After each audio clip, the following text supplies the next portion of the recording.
personnel moves. Let's get to them and get past them. Be a great job if it wasn't for personnel. Yeah. Be the greatest job in the face of the earth.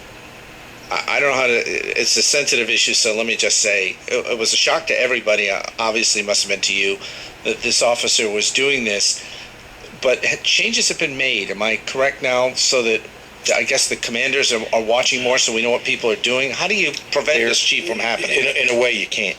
I mean, to be completely honest with you, you can't. Normally, what happens is something, you're looking for one thing and you stumble across something else. Everybody knows when they get hired, there's a police department policy and there's a city manager policy that talks about the use of the internet, and it tells you what happens if you violate that use. We do audits, but this was an audit that you really weren't going to catch. I mean, this was something that was done using the cell phone as a router. I mean, it was, hey, look, we hire from the human race, and I don't have an x-ray machine that's going to tell me what's going to happen years and years down the line. I was surprised. I think she did a good job for me when she was a cop. She was a piece of work, a work in progress as a sergeant. I was a Freudian slip probably. And, the sad part about the whole thing is she has two young kids who I happen to like very, very, very much. Yeah. She's not an evil person. She resigned, correct? In lieu of being terminated, yes. Okay. Was there any kind of settlement the city had to work out? No. That's it?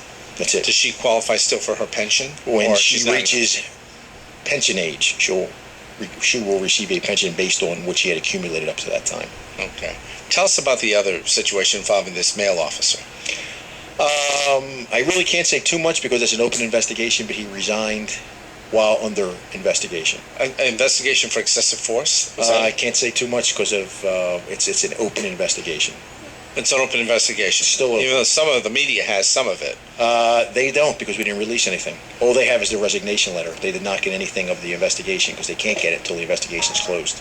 Wow. Okay. So sometimes the things that they're reporting might not be accurate, may be accurate. I don't know what they're reporting. Okay. But when they called and asked for that information, they were told that it was. Okay. Jim Chisholm, I wanted to give you, I don't know if you want to add anything to this. I don't like getting in the way of investigation, but if there's anything you want to say that I need to know, let me know. No. It has to go through the process, and it'll all get resolved as all personnel issues do. And it's, we all have this all over, so it's not news, in my opinion. Let me come back to the pension.